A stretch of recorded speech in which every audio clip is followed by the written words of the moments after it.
Setelah Tang Zen memindahkan badai Douqi dari benturan amarah teratai api surgawi dan segel api iblis ke dimensi lain, kini di seluruh arna pun perlahan mereda dan akhirnya kembali ke kondisi normalnya.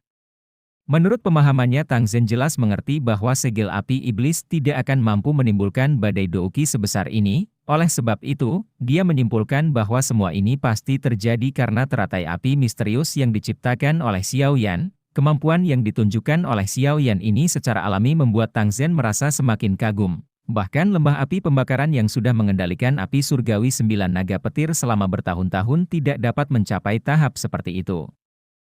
Beberapa saat kemudian tatapan Tang Zen pun akhirnya berhenti ke arah dua sosok manusia yang berdiri di atas arena pertarungan. Semua orang bisa menyaksikan kalau kondisi mereka saat ini sangatlah menyedihkan karena 10 pertukaran telah berakhir. Tang Zen pun lantas mengatakan, dikarenakan Wu Chen telah kalah, maka sesuai kesepakatan, teknik 3 perubahan api misterius akan diberikan kepada Xiao Yan.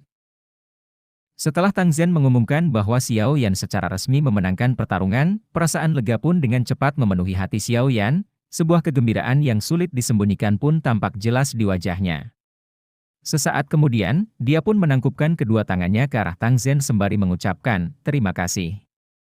Tang Zen pun segera melambaikan tangannya dan menjawab, "Teman muda Xiao Yan, kau telah mengandalkan kekuatanmu sendiri. Aku hanya memberimu sedikit bantuan." Setelah mengatakan itu, Tang Zen kemudian menyapu pandangannya ke arah para tetua dan berkata, "Tetua kedua, Xiao Yan telah berhasil menyelesaikan tes ujian, apakah kamu masih memiliki hal lain yang ingin kau katakan?"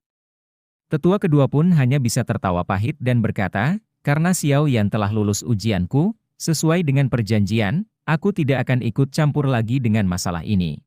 Setelah mendapat persetujuan dari semua pihak, Tang Zen dan juga Hua Er kemudian memimpin jalan dan membawa Xiao Yan masuk ke area dalam lembah api pembakaran, ke aula teknik tempat di mana semua teknik disimpan. Di tengah perjalanan Hua Er tampak sangat penasaran dan akhirnya bertanya, "Xiao Yan, teratai api yang kau keluarkan sebelumnya sebenarnya sudah berada di kelas berapa?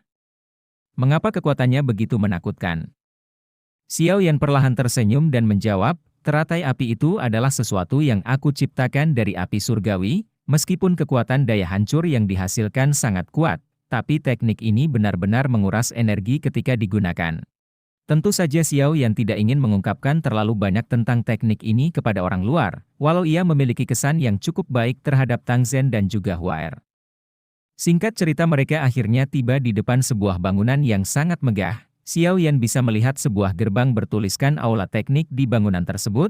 Selain itu, Xiao Yan juga bisa merasakan ada beberapa aura tersembunyi. Kemungkinan mereka adalah para penjaga yang ditugaskan untuk menjaga tempat ini. Tang Zen lantas memberitahu Xiao Yan bahwa di tempat ini dia bisa mendapatkan warisan paling lengkap dari 3 teknik perubahan api misterius. Selang beberapa waktu, 3 tetua melompat turun dari atas gedung dan membungkuk tepat di depan Tang Zen. Di situ Tang Zen kemudian meminta mereka untuk segera membuka gerbang aula itu. Ketiga tetua sejenak menatap Xiao Yan sesaat sebelum akhirnya membentuk beberapa segel tangan misterius. Sesaat kemudian cahaya merah menyala melonjak dari tangan mereka dan menembak ke arah gerbang aula. Setelah gerbang terbuka, Tang Zen bergegas masuk dengan Xiao Yan dan juga Hua Er. Aula ini sendiri memiliki 3 lantai. Xiao Yan dan yang lainnya berhenti di lantai ketiga. Lantai ketiga ini digunakan untuk menyimpan teknik kelas atas. Sesampainya di sana, Tang Zen kemudian memperingatkan Xiao Yan agar tidak menyentuh sesuatu di sini secara acak, karena dapat menyebabkan masalah yang cukup merepotkan. Setelah mengatakan itu, Tang Zen lalu menekan beberapa cahaya merah yang melindungi ruangan tersebut, dan akhirnya bola kristal seukuran bola voli muncul di hadapan Xiao Yan. Tang Zen juga menjelaskan bahwa kristal ini adalah warisan dari lembah api pembakaran. Tidak hanya metode latihan yang lengkap dari teknik perubahan 3 api misterius, tetapi ada juga beberapa peningkatan serta pengalaman Burning Flame Valley untuk generasi yang tersimpan di dalamnya. Pernyataan ini jelas telah melampaui harapan Xiao Yan. Pada awalnya dia berpikir bahwa Tang Zen hanya akan memberinya gulungan teknik 3 perubahan api misterius. Tidak disangka dia justru akan diizinkan untuk menerima warisan itu secara langsung. Dengan ini Xiao Yan jelas akan jauh lebih cepat mengerti atau bahkan menguasai perubahan lengkap dari 3 api misterius. Tang Zen kemudian memerintahkan Xiao Yan untuk menyalurkan kekuatan spiritualnya ke dalam bola kristal tersebut. Xiao Yan perlahan mengangguk dan segera mengikuti perintah Tang Zen itu. Begitu kekuatan spiritual Xiao Yan disalurkan, Sejumlah besar informasi pun muncul dan dengan cepat masuk ke dalam pikiran Xiao Yan. Pada saat yang bersamaan bola kristal yang ada di hadapannya pun tampak memancarkan cahaya merah terang hingga membuat seluruh aula seakan menyala. Tang Zhen dan Hua Er yang berada di samping Xiao Yan pun tampak tercengang ketika melihat perubahan ini. Bola kristal itu sebenarnya mempunyai efek pengujian di saat mentransfer suatu teknik rahasia. Seseorang dengan bakat luar biasa akan mampu menaklukkan bola kristal tersebut. Saat itu Hua Er juga pernah melakukan perubahan semacam ini, namun dibandingkan dengan Xiao Yan, cahaya merah yang dihasilkan hanya tampak seperti kunang-kunang. Sedangkan Xiao Yan mampu membuat cahaya kristal tersebut seperti cahaya bulan. Hal ini seakan-akan menunjukkan teknik perubahan 3 api misterius diciptakan khusus untuk Xiao Yan. Beberapa penyesalan pun tampak terlihat di mata Tang Zhen. Andai saja pemuda ini adalah murid dari lembah api pembakaran, pasti Burning Flame Valley akan menciptakan individu yang menggemparkan dunia seperti leluhur Burning Flame Valley kala itu. Seiring berjalannya waktu banyak yang sudah lupa dengan leluhur Burning Flame Valley yang pernah mengguncang benua Douqi, bahkan Hua Er sang tuan putri dari lembah api pembakaran juga baru mendengar hal ini. Sejauh yang Tang Zhen ketahui di masa lalu leluhur lembah api adalah seorang dari 5 ahli utama yang terkenal di benua Douqi. Leluhur Burning Flame Valley adalah salah satu dari mereka. Dikabarkan mereka berlima hanya tinggal 1 langkah lagi untuk mencapai level legendaris Doudi. Keterkejutan pun melintas di mata Hua Er. Dengan rasa penasaran, dia pun bertanya siapakah 4 ahli yang tersisa. Tang Zhen pun menjelaskan bahwa 3 dari mereka merupakan penguasa dari klanku, Aula Jiwa, dan juga Menara Pil. 1 ahli yang tersisa tidak terkait dengan fraksi manapun. Menurut catatan buku leluhur sosok ini berhubungan baik dengan nenek moyang Burning Flame Valley dan merupakan pencipta yang sebenarnya dari 3 teknik perubahan api misterius. Sosok legendaris ini dikenal dengan nama Xiao Xuan. Begitu mendengar nama itu, Hua Er juga tampak terkejut dan berkata, bukankah Xiao Yan juga bermarga Xiao? Mungkinkah dia terkait dengan leluhur Xiao Xuan itu? Tang Zhen tiba-tiba tertawa terbahak-bahak ketika dia mendengar perkataan Hua Er. Bagaimanapun di dunia ini banyak sekali orang yang bermarga Xiao. Kemungkinan sangat kecil Xiao Yan mempunyai hubungan dengan leluhur tersebut. Meskipun begitu, Tang Zhen pun mengakui bahwa Xiao Yan bukanlah orang yang sederhana. Di usia yang begitu muda dia benar-benar memiliki prestasi yang sangat tinggi dalam hal alkimia dan juga pelatihan Douqi, terutama teratai Buddha yang dia tunjukkan sebelumnya. Bakat seperti itu adalah sesuatu yang sangat sulit untuk dicapai oleh generasi muda termasuk Hua Er sekalipun. Singkat cerita, sehari telah berlalu sejak Xiao Yan menyalurkan kekuatan spiritualnya. Bola kristal di depan Xiao Yan juga masih menyala dan memancarkan cahaya terang sepanjang waktu. Pemandangan ini secara alami membuat Hua Er merasa heran. Dia hanya menghabiskan 1 jam saja saat menerima warisan waktu itu. Tang Zhen mengatakan bahwa Xiao Yan sedang menyerap semuanya yang terkandung di dalam bola kristal tersebut, sehingga dia membutuhkan waktu yang lebih lama dari ahli lainnya.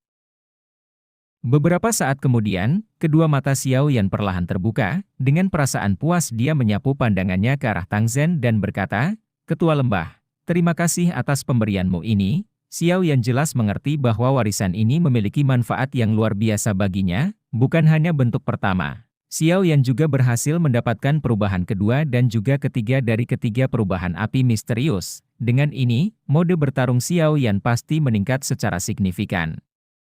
Dikarenakan hal yang dibutuhkan sudah Xiao Yan dapatkan, kini tidak ada lagi alasan baginya untuk menetap di lembah api pembakaran. Xiao Yan kemudian menangkupkan kedua tangannya dan berkata, Kepala Lembah Tang, aku sudah mengganggumu terlalu lama. Oleh karena itu hari ini aku akan langsung pergi. Jika di masa depan Anda membutuhkan bantuan apapun, aku akan dengan senang hati membantumu. Tang Zhen hanya bisa menghela nafas panjang ketika mendengar bahwa Xiao Yan akan segera pergi. Sebelum berpisah dia memperingatkan Xiao Yan untuk berhati-hati ketika menggunakan 3 perubahan api misterius di masa depan, dan jangan sampai membocorkan teknik rahasia itu kepada orang luar. Setelah mengucapkan selamat tinggal, Xiao Yan kemudian naik ke udara kosong dan bergegas pergi menuju pintu keluar dari Burning Flame Valley. Ketika dia sampai di luar gerbang, Xiao Yan meningkatkan kecepatan dan pergi menuju ke kota Tianhuang. Selama perjalanan Xiao Yan terus mengamati teknik 3 perubahan api misterius yang ada di dalam pikirannya. Karena saat ini Xiao Yan sudah memiliki 3 api surgawi, dengan kata lain dia sekarang bisa mengaktifkan teknik hingga ke bentuk ketiga. Jika Xiao Yan benar-benar melepaskannya, tampaknya dia tidak akan mendapat masalah lagi ketika berhadapan dengan sekelompok orang tua seperti Wu Chen. Namun energi yang tercipta dari setiap 3 kali perubahan api misterius diaktifkan sangatlah liar dan ganas. Dengan kekuatan Xiao Yan saat ini kemungkinan besar dia belum bisa bertahan jika harus mengaktifkan perubahan ketiga. Sambil memikirkan hal ini pikiran lain pun melintas di kepala Xiao Yan. Dia ingin tahu apakah Liu Qing telah berhasil mendapatkan informasi terkait dokter peri kecil. Xiao Yan berharap selama periode waktu ini tidak ada masalah yang terjadi dengan tubuh racunnya.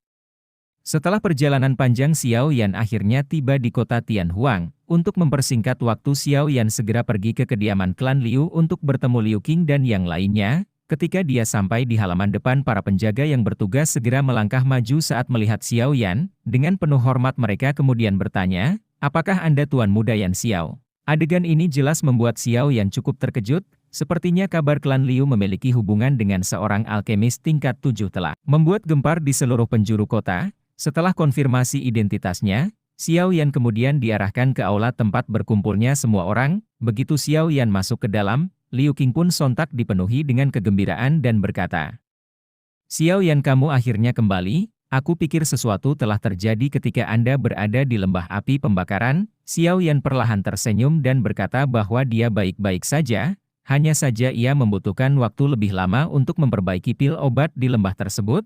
Liu Qing merasa lega dan memberitahunya bahwa selama kepergian keluarga Liu benar-benar dipenuhi dengan keramaian. Ada begitu banyak faksi yang menyadari bahwa klan Liu memiliki hubungan dengan seorang alkemis tingkat 7. Oleh sebab itu, mereka datang dengan niat untuk memiliki hubungan baik dengan Xiao Yan. Tentu saja Xiao Yan tidak akan menanggapi hal semacam ini. Dia lebih suka menjadi kultivator bebas daripada menjadi tetua kehormatan atau semacamnya yang harus terikat pada sebuah fraksi. Xiao Yan kemudian mengubah percakapan ke topik utama dan bertanya kepada Liu Qing, apakah ia telah berhasil mengumpulkan beberapa informasi. Ekspresi Liu Qing pun perlahan berubah menjadi serius ketika mendengar pertanyaan Xiao Yan. Sesaat kemudian dia pun mengatakan, menurut informasi yang aku dapatkan, teman gadismu yang bernama Zinlan itu seharusnya anggota klan Ye yang ada di daerah kota Pil. Dalam hal kekuatan, klan Ye ini jelas tidak lebih lemah dari klan Liu milikku. Bagaimanapun untuk bisa masuk ke kursi tetua di Menara Pil, bukanlah sesuatu yang bisa dicapai oleh fraksi biasa, namun selama beberapa tahun terakhir ini klan Ye tampaknya terus melemah. Jika kondisi ini berlanjut kemungkinan posisi mereka sebagai salah satu tetua di Menara Pil akan digantikan oleh faksi lain cepat atau lambat. Kondisi ini jelas membuat Xiao Yan sedikit tercengang, mengingat bahwa dia telah berjanji kepada Zinan untuk membantu klannya mengambil kembali posisi tetua di Menara Pil. Setelah merenung sejenak Xiao Yan kemudian kembali bertanya apakah Liu Qing juga menemukan informasi tentang dokter peri kecil. Liu Qing pun menjawab belum lama ini ada beberapa keributan yang terjadi di wilayah kota Pil, dan masalah ini berkaitan dengan seorang gadis yang memiliki tubuh racun. Pada saat ini ada cukup banyak faksi yang sudah bergerak dan menargetkan gadis racun tersebut. Bukan hanya fraksi kecil namun fraksi besar termasuk Lembah Sungai Es juga terlibat dalam pencarian ini. Ling Yan pun kemudian menambahkan. Menurut informasi, Lembah Sungai Es sepertinya sangat tertarik dengan tubuh racun. Oleh karena itu mereka mengerahkan sejumlah besar kekuatan untuk menangkap dokter peri kecil. Beberapa waktu lalu mereka bahkan saling bertukar pukulan dan mengakibatkan kerusakan yang cukup parah. Meski berhasil melarikan diri, tapi dokter peri kecil juga tampaknya telah menerima luka yang serius. Ekspresi Xiao Yan seketika berubah menjadi suram. Niat membunuh yang sangat ganas tampak melintas di matanya. Jika sesuatu sampai terjadi pada dokter peri kecil, Xiao Yan bersumpah akan membuat Lembah Sungai Es itu akan membayar dengan harga yang setimpal.